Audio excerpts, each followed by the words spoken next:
The International Criminal Court has convicted Ugandan former warlord Dominic Ongwen for war crimes and crimes against humanity.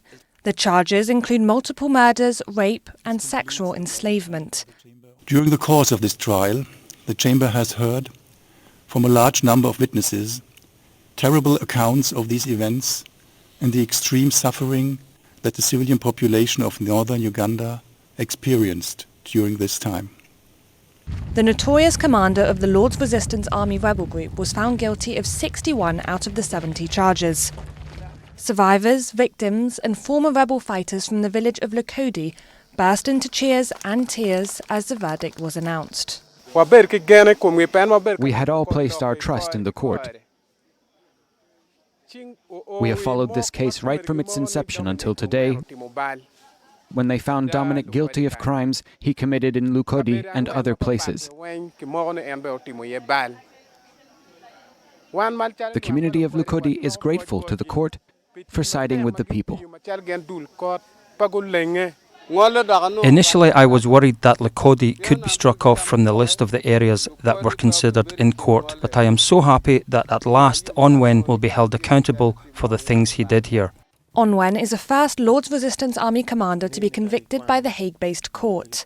He is also the first judge to be both victim and perpetrator. A one-time child soldier himself, he was one of around 60,000 children who have been abducted by the rebel group. Ongwen surrendered to US forces who were hunting his fellow Lord's Resistance Army commander Joseph Kony in the Central African Republic in early 2015. The US State Department has hailed the verdict as a significant step for justice and accountability, and said it was still offering a $5 million reward for information leading to the arrest of Kony, whose whereabouts are still unknown.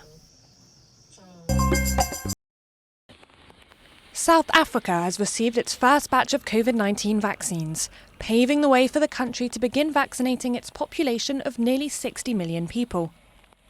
Health workers will be the first to receive the AstraZeneca jabs. Authorities plan to inoculate 67% of the population by the end of the year. The arrival of these vaccines contains the promise that we can turn the tide on this disease that has caused so much devastation and hardship in our country and across the world. South Africa has recorded nearly 1.5 million COVID-19 infections and more than 44,000 deaths, by far the highest tolls on the continent.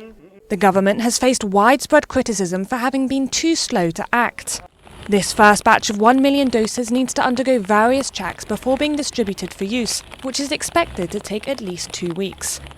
In the meantime, businesses in Johannesburg are finding innovative ways to keep business ticking, despite the pandemic. Welcome to Hotel Sky. This hotel in the city's business district has embraced the use of robots that take care of almost everything, from welcoming customers and answering questions to delivering room service. They sort of help out with the smaller things, where people need smaller things, and where staff would usually be running up to 4 floors to deliver a meal or delivering 2 meals. Now we've got the facility where they can control the robots themselves and send it off, and they can also have the chatbot answering questions. In an age of social distancing, these robots are helping to reassure guests. They are the first of their kind in Africa, but will likely not be the last.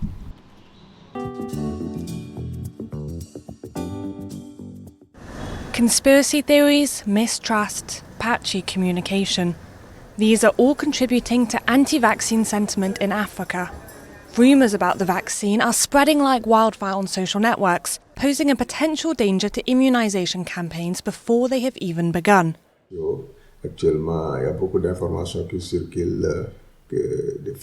There's a lot of information going around, a lot of misinformation about vaccines, which makes people either reluctant or hesitant about vaccinations.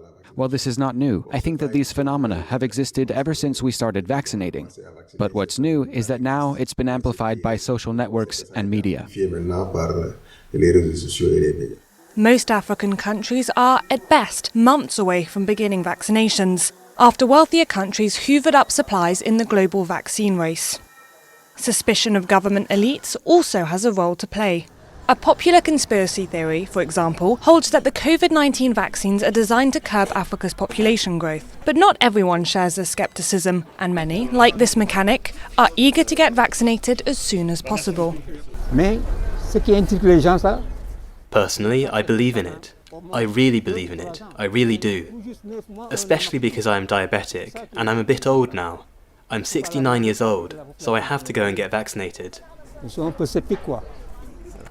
Many African countries are currently battling a surge in coronavirus cases, but few have seen outbreaks as large as those faced in Western countries, which some argue has led to a decreased sense of urgency.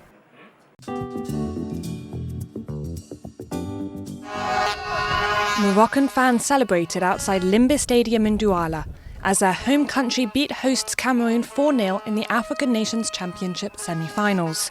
The Atlas Lions will face Mali in the final in Yaoundé on Sunday.